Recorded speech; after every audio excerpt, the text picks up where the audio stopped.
Salutations, fellow nerds. I'm Rick Y, the wise guy.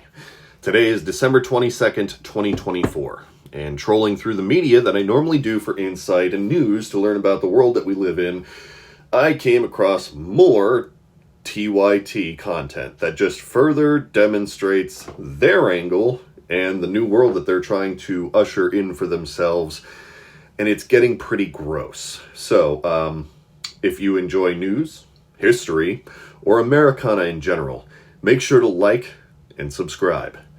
While watching an episode recently of TYT, Cenk and Ana seemed as though they were in a new phase of grief this week, as their anger and resentment towards recent criticisms of theirs has turned to actual bargaining and denial.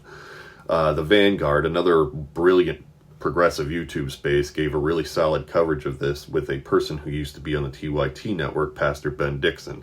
This gentleman used to be a contributor and chose to dip out, much like Mondale Robinson, after a pattern of predatory business practices started to emerge. He brought up some comments that were made in their direction by a person on social media. It read, "Can you all address the Mondale situation and not hide behind a Substack?" To which Cenk showed both dismay and a little derision toward the comment itself. Now, if you're unfamiliar with Mondale Robinson and his work, he is a mayor of Enfield, North Carolina, but he also used to be a really fantastic contributor on the TYT network, and he shined light on both racial and civil inconsistencies with those in power. To this day, he remains someone with whom I try to hear as much as possible from because he's seeming incapable of letting bullshit get in the way. He offers his position as a black American who can actually show people the subtle racism that lies in a lot of laws and legal tactics that are employed by both the government and municipal employees. He was pivotal in bringing a voice to those who virtually have none in the progressive media landscape. Recently, in a rather scathing exit, he made public that he was no longer going to be a contributor for the network, and he cited their lack of transparency in a lot of ways and their management tactics. In fact, it was on a live interview with Pastor Dixon, who has his own show, but that also contributed to the TYT network in the past, but we'll get back to that, that he chose to make his feelings known and public, and we are all better for it. Mondale Robinson said, "I don't know what's really going on over there." Then he began to make some observations that I was also making myself, in that they were starting to act like Joe Scarborough than the liberal rabble-rousers that they once took great pride in. He claimed that he doesn't like how they're not showing up, and he clarified when he was asked to. He said, quote, "They're showing up like an extension of damn Trump, normalizing Trump supporters as if they ain't fucking racist." He made it clear that he was not going to tolerate TYT and Morning Joe pretending like these people aren't threatening our very lives, as he stated. He made it known then that he saw that it was because of the money that these decisions were made. Fear of loss when they never had it prior. It was actually pretty inspiring because he was right. There's no reason to just force a smile when we aren't happy. We shouldn't roll over when people threaten our families or our lives. And a lot of Trump voters don't realize that this is exactly what his policies do. They threaten the lives of American people. They don't build anything up here except the wealthy donor classes. You saw that as Elon Musk tried to have Social Security and medicine for kids with cancer to go away so he can get a bigger tax break this year. It's disgusting and inhumane. And instead of fighting it, a lot of folks who have vested interest are trying to keep the peace instead of fighting the powers that be. And Mayor Mondale Robinson called it out so brilliantly when he spoke on the few remaining bastions of progressive media, and even spoke into the camera as if he was speaking to them personally. "Y'all took too much money from the ethos. Y'all took too much money with too much billions of views and to be doing what you're doing right now." He even called out the channel Rebel HQ as they're a source of money for the TYT network and primary place who contracted Mayor Mondale Robinson to share his personal views and content. He then said something that was incredibly revealing in terms of the business practices themselves. He said, "I'm disgusted by it as a contributor and as a person who helped grow Rebel HQ to over 1 million followers." He then went on to describe how he alone averaged 30 million views per year for that network, and claimed none of those views joined my personal YouTube channel. And he's right. His channel is barren. So the pennies that they gave me is not enough to make me sell my soul, is what he said. And I find that inspiring. I'll try to link the actual discussion these gentlemen had, because it was one of the first true red flags, as he openly said that he was no longer going to be a part of the horse and pony show that has become the TYT. It was a brilliant discussion piece that everyone should check out from start to finish. This is where I want to swing back to Cenk reading aloud the criticism he received from a fan on social media. Cenk continued reading the letter. Can you all address the Mondale situation and not hide behind the Substack? I read and I see a lack of confronting these real issues that drive the wrong contributors and viewers away. And finally, this is a moment for Cenk and Ana to address the situation accordingly. Maybe show their viewers some real authentic humanism and humility by both apologizing from the bottoms of their hearts and communicate the need and desire to grow and be a better source for progressive minds to find solace in uncertain time. But they didn't. Began this explanation of sorts by saying that Mondale Robinson didn't leave in bad faith, which of course, Mondale Robinson didn't leave in bad faith. TYT is the one who left their viewers in bad faith. Let's make that clear. To assume Mondale Robinson did what he did in bad faith is like trying to call him and not themselves into question here. Cenk then went on to start pinning this elsewhere. He said he didn't want to mention names of other contributors that apparently were problematic in his eyes. But then Ana said in her new wine mom influencer attitude, do it, call them out, say their names, which really just shows that they're willing to have this fight. They're willing to dig in their heels and start going after progressive movements in this country now that they've got money.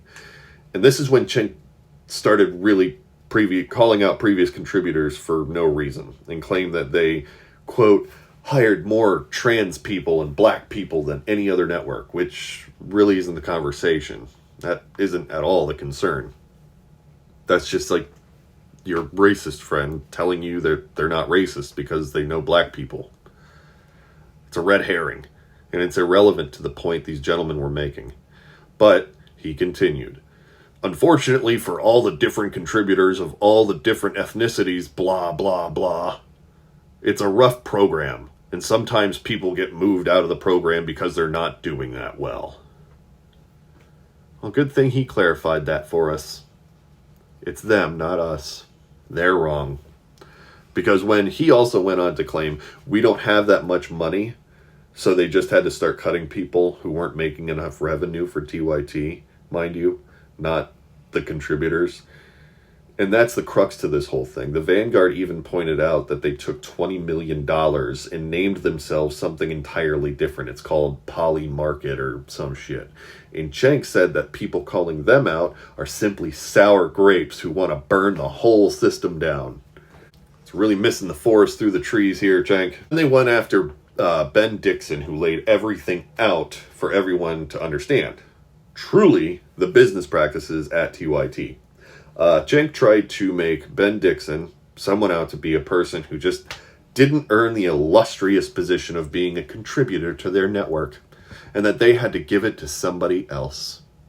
They then said that he, quote, caught feelings and said that he wasn't entitled to the show, but then twisted some anecdote about having Ben call Ana Kasparian Ana Asparagus, to which Ana Kasparian came in, yeah, by the way, Kasparian is an ethnic name.